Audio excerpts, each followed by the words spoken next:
And so what was President Xi saying yesterday? Well, we were talking mostly about the virus, and I think he's going to have it in good shape, but, it's a very tricky situation. Indeed it goes through air, Bob. That's always tougher than the touch. The touch, you don't have to touch things, right? But the air, you just breathe the air, and that's how it's passed. And so that's a very tricky one. That's a very delicate one. It's also more deadly than your strenuous flus. People don't realize we lose 25,000, 30,000 people a year here. Who would ever think that, right? I know. It's pretty amazing. And then I say, well, is that the same thing? This is more deadly. This is 5 per. This is 5% versus 1% and less than 1%. So this is deadly stuff. That was Donald Trump in an interview with Bob Woodward, the journalist who was writing a book and interviewing Trump for it. You're hearing those clips filtered through CNN, and what you're hearing is Donald Trump basically admit that COVID, that this issue is far worse than he and most Republicans have ever let on in public. While he and a lot of Republicans have said this is not really that much worse than the flu, it's not really cause for major concern, you have him there in a candid interview with a respected journalist basically let the guard down and say, Bob, this is really bad, and this is worse than a lot of other things because it's in at least some sense, it travels through the air, at least through short distances, and he's worried about the inability to stop this from spreading, and he notes that in some ways it's been very difficult, and he has a lot of respect for world leaders that have been struggling with it. And what it really does show is that Donald Trump knew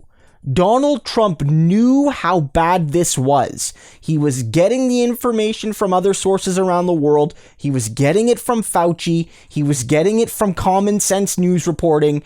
And Donald Trump, while we think he's, maybe not the smartest guy, often there's a joke, Donald Trump is dumb. He's not so dumb that he doesn't understand basic common sense. And internally, he got this. He got how bad it was. And he was free enough to say that in a candid interview. Here's another clip, because as bad as that one is, where he's basically admitting that the whole narrative that a lot of Republicans and right-wingers have spread, that this is just basically a stronger flu, was total balderdash, this one is even worse. Now it's turning out it's not just old people, Bob. Just today and yesterday, some startling facts came out. It's not just older. Yeah, exactly. Young people, to plenty of young people. So what's going on give me a moment of talking to somebody, going through this with Fauci or somebody who kind of, it caused a pivot in your mind, because it's clear just from what's on the public record that you went through a pivot on this to, oh my God, the gravity is almost inexplicable and unexplainable. Well, I think, Bob, really, to be honest with you, sure, I want you to. I wanted to always play it down. I still like playing it down. Yes, because I don't want to create a panic. Here you have Donald Trump basically saying that they knew this was not just affecting the vulnerable. That's another line you're hearing from a lot of folks, going all the way back to the beginning, where the idea was, well, maybe we just have to isolate the elderly and the sick, and then everyone else can just go along with their lives as per usual, because this really only affects already vulnerable people. Donald Trump admits right there, it's not just old people. It might be more likely to be older folks. There are certain scientific bases we have to know that if you have certain illnesses, or if you're older or have respiratory issues or whatever, you're more likely to be affected and affected severely. We know that. But it's not just that. And there's plenty of examples of relatively young people getting sick. Plenty of examples, and passing away. Or having long-term issues even if they do recover from the actual illness. We know this. 100% we know this. And Donald Trump knew it too. And this clip is from March, from mid-March, only a few days after, in many places around the world, the shutdowns had already started or were really kicking into gear. Here in Canada, it was about mid-March when it started happening. And he knew. And towards the end of that clip, you have Donald Trump saying that he's playing it down, that that's his goal, to play it down. He says because he wants to stop panic. But what I think he really means is he knew it was bad.